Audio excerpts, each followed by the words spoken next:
We're going to jump into the number one story of the week. It is, what do people mean when they say Bitcoin bond? I actually downzapped this. Oh, really? Yeah, I did. I did. I was wondering why it wasn't ranking higher. I downzapped it. But, I'm just, how I feel about all this stuff. But Hmm. anyway, yeah, it's what do people mean when they say Bitcoin bond? From Scoresby, June 17th, Bitcoin territory, 27 comments, 102,000 sats. Keyan, what's this? I mean, I read Yeah, it and then I downzapped it. So there's I mean, that. yeah, I would say, I I don't think do. Wait, Scoresby wait, is a, real quick. I will say this for details. You should add downsap. It should have downzaps in here. I don't want to encourage down zaps, so that's kind of what, Look, when you because publish information, it says down yeah, sats for me 250. That's what it says. yeah, That's how much I just did not like this post. But yeah. So you know how much you did. I don't think we want people to see how much other people did because I think it's sort of well, maybe when you make just something visible, you you don't you incentivize don't it. you don't need to put the sat amount, but you should just put how many downzaps it had. I think same problem, but anyway, but maybe that's it's something we can consider, and people have suggested it a Consider. lot. I mean, specifically, even Scoresby over the years has said that we should give people notifications when they've been down zapped. Oh yeah, That I would totally love that. I personally would love that. I would love to know if I've been down zapped because I'm sure I say some yeah, stuff that people hate, I'm sure and I that's want what to know what it think. is. People think they'd love it. Yeah, um, I but want to know when I'm wrong and the community disagrees. It's yeah, probably that's what every people week. say. That's what people say. Um, anyway, this Hey, I mean, complex topic go beside the ahead. point. Yeah, go ahead. Yeah, go Yeah. ahead. Okay. I wanted to address your point about, or like, whether that something like this is worth down zapping. And I mostly want to say, know thy enemy. Like, if you don't like this stuff, this is the kind of content you want to read because you want to I understand. did read it. I You're, did read it. you're not. I I read know. it all the way through. Yeah. I'm not talking about you Oh, specifically. okay. Yeah. I'm Go just ahead. saying. If you want to take Bitcoin back, or you think Bitcoin is being hijacked, or steered in a weird direction, probably one of the best things you can do is figure out what the heck is going on, rather than kind of ignoring it and doubling down on basically strategies that are being defeated. And so, uh, yeah. So even if you don't like this Bitcoin bond stuff, I mean, even Darthcoin is in the comments here, being like, you know, I think excited to learn about how crappy some of this stuff is. And yeah, so anyway, Scoresby does a great job of laying out not just Bitcoin bonds and their history, which he does, but also bonds in general. Like, I did not understand bonds. I did not understand like basic vocabulary around bonds, and the fact that they're called notes when they're short. A short-term bond is called a note. The coupon is the interest paid on a bond. So you hear, like, I'll listen to a Michael Saylor podcast or one of these new Treasury guys podcasts, and they're spitting out all these like financial terms, and I just don't even know what they're talking about, and I just kind of, okay, I get it. He's like selling stuff, paper stuff. I don't know, but basically, a lot of what they're talking about apparently is just bonds, and it's variations on bonds. Anyway, he gets into all that, and I learned what effectively what a bond was, and anyone who reads this should learn that too. Um, but then they also get into the history of things that are called Bitcoin bonds. There's some really cool like some really cool early experiments with Bitcoin bonds. I think the first one they found was back in 2011 when someone sold a Bitcoin bond, basically took a loan. Like, someone gave them uh, Bitcoin that they would pay back at a later date for more Bitcoin. And so that was like the first instance. And then it goes through several kind of like graduations of Bitcoin, the Bitcoin bond concept, and changes over the years until we arrive kind of at the more modern ones. Even covers volcano bonds in here, and how why those have kind of disappeared from the narrative and why no one really talks about them, even though they were kind of all the rage a few years ago. It's because they basically they aren't a very good financial instrument. They're very unattractive. And there's lots of like references in here, so you can kind of go deeper if you want. And more recently covered, or the most recent, I think, addition to this is the Bitcoin Bond Company, Pierre Rochard's thing. And he describes that somewhat in here. I think a little bit less detail than some of the other stuff. I think because we don't really know a whole lot about it yet. Because Pierre Rochard, I think, has mostly announced that he's doing it, and we don't. I don't think. I'm not sure there's been much motion on it yet. But they even go to detail describing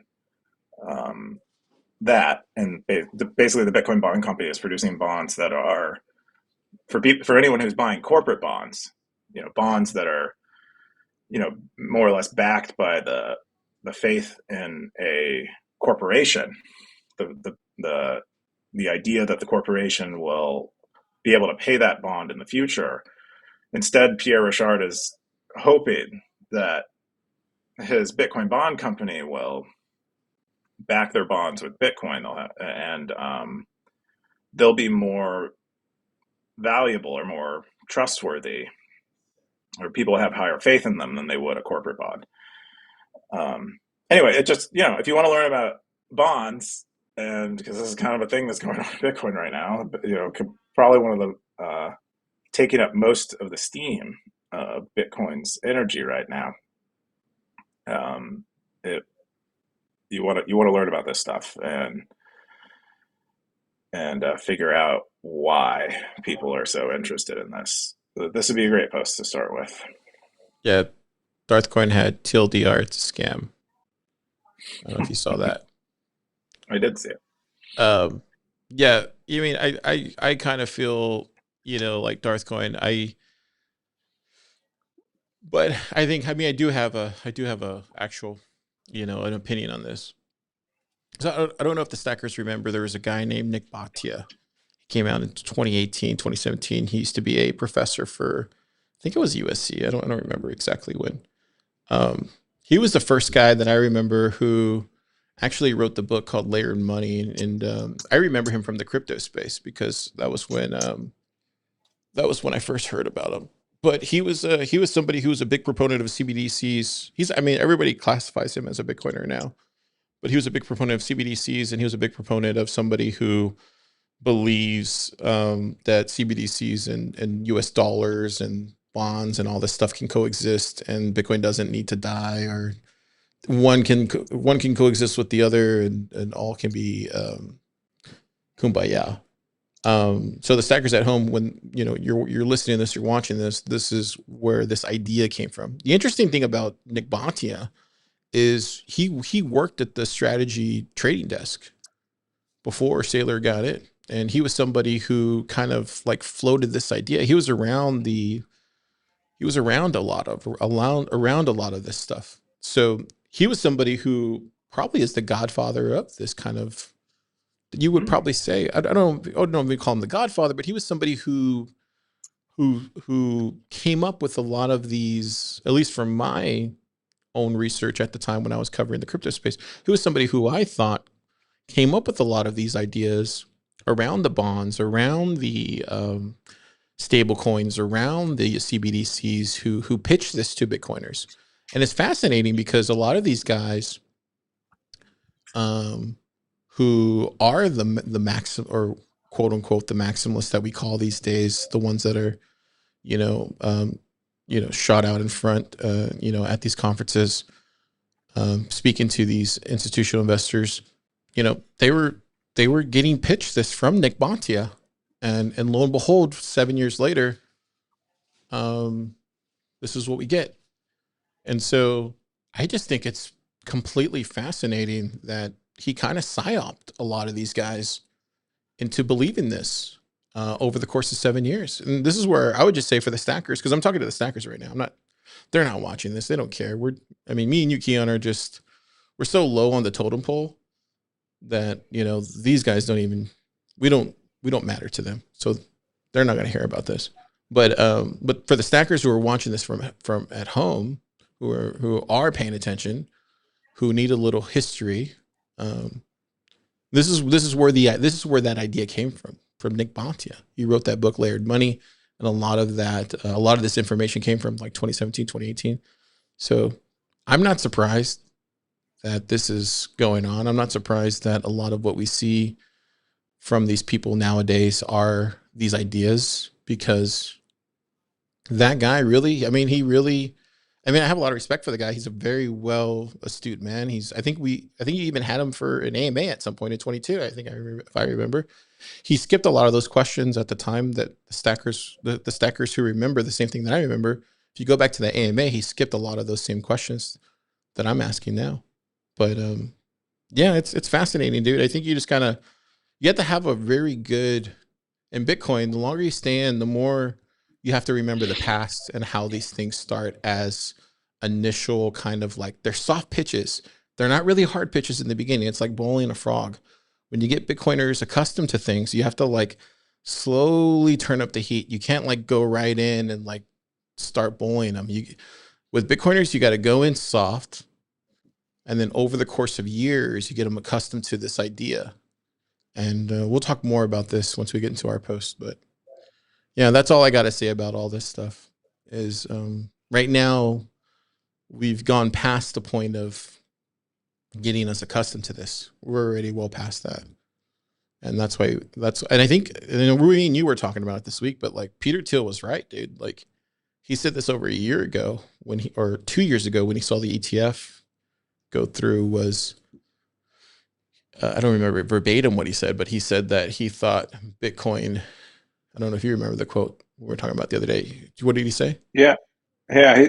What he said was, um, we thought Bitcoin would be this like this sort of like anti-government tool. This tool that would exist outside, like beyond the government, and would always be like kind of fighting against the government. And then I think he more or less said that it's been like co-opted um, by the state, or now it's like a tool of the state, and he sees it as less valuable in that. I think in that context is what his conclusion was. I'm not so sure that's true. I think he might have just never really understood Bitcoin very well. I'm not saying it's good that these things are happening with Bitcoin, but um, I think Bitcoiners who have thought about it a lot would say that this is inevitable. The reason why it's not that Bitcoin changed to accommodate governments. It's that governments are changing to accommodate Bitcoin, because Bitcoin is uh, just that great of a thing. And so, in that way, I would say that I don't think Peter Thiel really gets it, because I generally take that view.